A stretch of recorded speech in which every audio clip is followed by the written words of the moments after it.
Hello, and welcome to the sixth episode of Island Voices, our series where we interview islanders on their perspectives on renewable energy. This time I'm joined by Shania Scotland from Dominica, who is a Geospatial Technology Consultant for the World Bank and a Climate Smart Agricultural Officer for the World University Service Canada.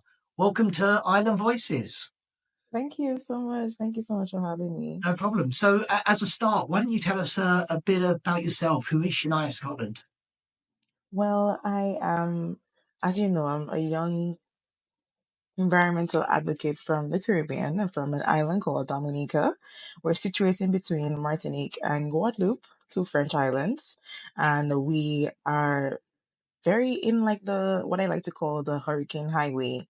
And like basically growing up, I had to be like pushed a lot by my parents to be involved in like working hard. Like, every Saturday we actually used to go on the farm and actually like, pick things like guavas and like sweet potatoes and oranges. And I feel like that really like developed like me as a person. Like we also had like this very small shop downstairs our house and I was basically put to work after school some of the days, most of the days actually, where I couldn't really go out and play. But it really changed my perspective for life because like I think that was like my first introduction to being more in tune with the natural environment and also like more in tune with like people, like what the relationships around the community can help you really do.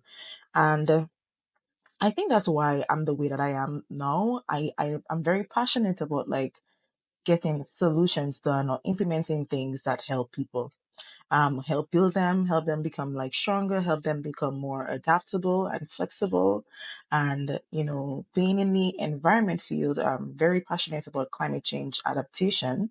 I think that is very crucial to getting somewhere as a world, or getting somewhere as an island, because we too make up what actually happens globally.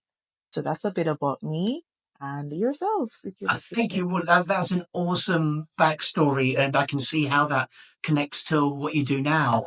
But can you tell me a bit, being based in the Hurricane Highway, growing up there, how's that shaped your perspective on the energy transition that your part of the world is under a lot of pressure to make headway on? Yeah. So basically, we are aware that there's a global problem called climate change, and it has been exacerbated by greenhouse gas emissions. And I think that obviously it's an anthropogenic issue, which means that everybody caused it. However, our role in that was a little bit smaller because we're not that industrialized and we're still developing or a less developed nation. So when we actually get the brunt of these impacts, it's very like saddening, and it basically puts a little bit of pressure on the people because like one, they did not really cause it that much, and then also they don't have the capacity to actually adapt to it. And renewable energy is something that I think is a starting point. I don't think that's the only thing that we require to basically adapt to climate change, but it is a starting point to basically get us not too vulnerable to the impacts of like hurricanes. So for example, we experienced Hurricane Maria in 2017, and I basically had to go at least 9 to 12 months without electricity. And I at the time I was actually a teacher at a high school, and I used to correct papers at night using candles. And honestly, it really takes a mental toll on you. And if I if even if I was one of the lucky few to actually still have a roof over my head, I think that being connected to like something else other than the fossil fuel generated electricity would have really assisted with that situation, as well as trying to focus more on using the resources that we have around us in Dominica. Dominica is very active in regards to like volcanic activity. There's a lot of volcanoes on the island, and they're all active, and they provide a resource that can generate at least 10 megawatts of electricity, geothermal energy. And tapping into that is one of the solutions that we can provide for transitioning into energy. but we also need to make this accessible and affordable because people in the country, the scales of economy is a little bit different and their capacity to actually afford electricity varies. And yes, there is a source, and yes, we're kind of tapping into it right now, but in regards to how it actually reaches the people needs to be something that has to be strongly considered. Well, seeing as we're talking about Dominica, your home country, it would be remiss of me not to reference Minister Henderson's term "SIDS appropriate technology," which I've heard him say on the stage of many forums. And I just wondered, does that term resonate with you? What does SIDS appropriate technologies mean when it comes to climate change? Yeah, state appropriate technology, it needs to be some what I basically get from that is the fact that it has to be applicable to our context. Dominica is a small island, in regards to space. Do we actually have like, the space to really push like wind farms and solar farms that can operate for the entire country and with an excess that wouldn't have like a cost of production that is expensive and then is affecting the consumers that actually have to pay for it? That's the question that we really have to ask for ourselves. It needs to be aligned with the context of the country, and it has to ensure that the cost of production is not like it's feasible, it's practical, and when I think about SIDS appropriate technology, I often think of things that are the current working force or the labor force can be upskilled to basically work in. Because at the end of the day, this needs to be something that can provide jobs for the people too, as well as replace jobs for the persons who are existing in within the current electricity system. So it has to be something that is reachable. It has to be something that is trainable. And in the long term, I think that we might have to focus our energy on things like, probably the geothermal or even things like the ocean thermal energy conversion tactics, trying to ensure that we reduce the reliance on the imported fuels that we have in Dominica. That's an excellent answer, and you've touched on geothermal a couple of times here. And Dominica has, a really pioneering project. Did you know much about that? Is there anything you can tell us about it? Yes. So the project itself, I think that the idea really began quite a long time ago. And I definitely think that there have been setbacks and there have been delays, but they're still pushing through because everything changes with globalization and inflation. Things are becoming a bit more costly, so there's a lot of going back to the drawing board and trying to ensure that they do this the right way. And I think that is a good thing to do because at the end of the day, we don't want to have any major mistakes with this. We don't want to have any major errors with this particular intervention because it's massive. And the intention is to not only just power the country, but also even power neighboring islands because we will have excess energy. And the project itself, it provides an opening to, more jobs, more capital, as well as, basically us becoming more energy resilient in the country because we have to be able to cope with any other natural disasters in the future. We have to be able to cope with not just natural disasters, but, just sometimes there will be shortages. There will be shipping issues where we don't get enough imported petrol or imported oil for the actual generation of electricity to occur. So these setbacks are some things that I think will be addressed with this project, and I hope to see it come to an amazing end very soon. They do have a deadline of 2026, and if that changes, then I will let you know and keep you updated. Thank you. Well, look, we're rooting for the team involved and all the people of Dominica. This project will come to fruition by the deadline.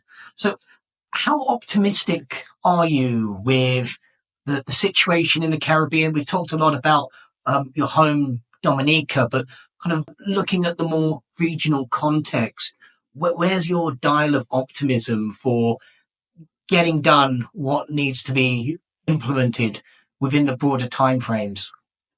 Are you referring to like just energy transition? Yeah, energy transition, or let me rephrase that question slightly. So Mhm. I'm really interested to hear about your vision when it comes to the future of energy in a regional context of the Caribbean. We've talked a lot about kind of your home, Dominica. How optimistic are you for the region when it comes to the energy transition? I think that I think optimistic is a very strong word because what I have learned as an environmental expert is to ensure that we are realistic and practical.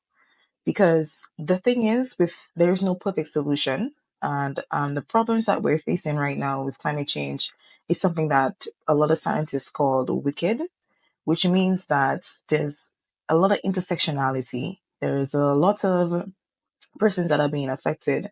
And there's a lot of pushback and challenges that will occur with whatever we decide to do. So that's why I would say that I try to be more realistic and practical.